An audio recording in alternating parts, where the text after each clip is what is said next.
Hi everybody, my name is Ethan. Can you all hear me? Cool, good. Okay, I'm really happy to be here today, and I'm really grateful that you're all here today because this is a very important thing to do.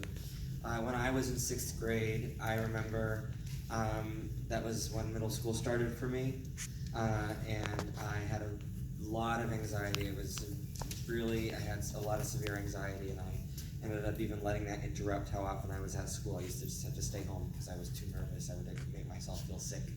And then I got professional help, and I started to feel better, and I started to understand that I was a lot stronger than I thought I was, and that a lot of those types of feelings that I was having were because I'm a very empathic person. I'm a very sensitive person, and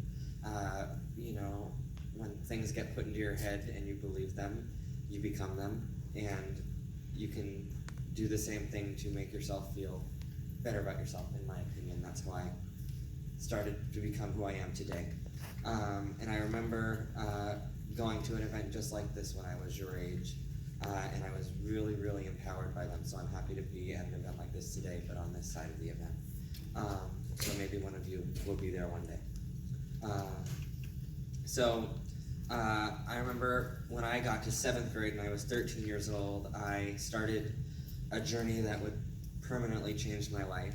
I met a friend of mine who was very spiritual and very connected to all sorts of energy types of healing and psychic and mediumship connections. And so I said, this was very interesting. And I just felt that I needed to start practicing that and understanding what it meant to be somebody who meditates and somebody who can help people understand themselves on a deeper level. So all the anxiety that I was having started to make sense because I knew that part of my purpose while I'm here was to help other people understand their purpose, and to help make connections, to help them feel better in the long run so that they can keep going in their lives. I started to practice and I was really good at it, and people were asking me to help them out, and I was helping them out. And then, kind of like what Greg said, I realized I could make this into a business. People are wanting to pay me for the work that I'm doing. So I said, okay. As of this year, I'm officially and legally the owner of my own business, so I'm very excited about that. Wow. And I worked very hard for 5 years now to make that happen.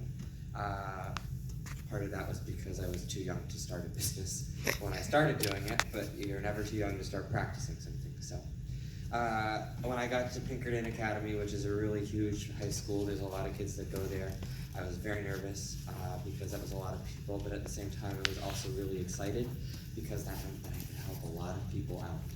And it was in that year that I started practicing mindfulness and became a mindfulness practitioner.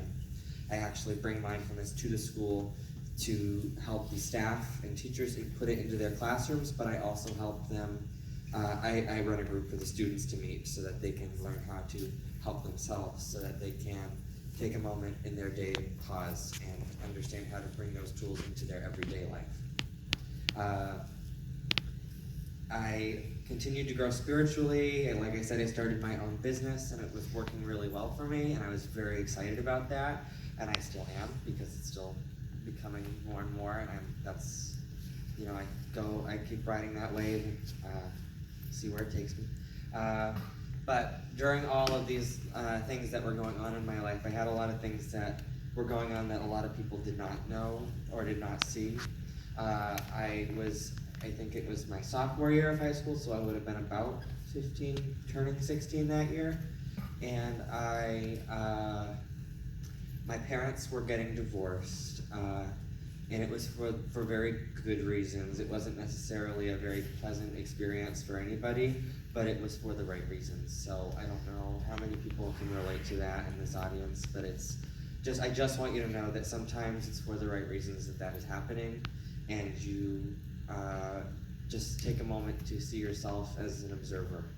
And that's what I had to do to kind of work through that situation, because it was hard. It's not easy to end up having to leave your house that you've grown up in and have all of that kind of turned over overnight because of very unfortunate circumstances. So that was one major thing that really caused me to, or I guess reminded me that this is the right path for me to keep doing things like this to help empower other people to keep going on their journey. So that was not easy, but I'm happy to say that I moved through that in a very positive way.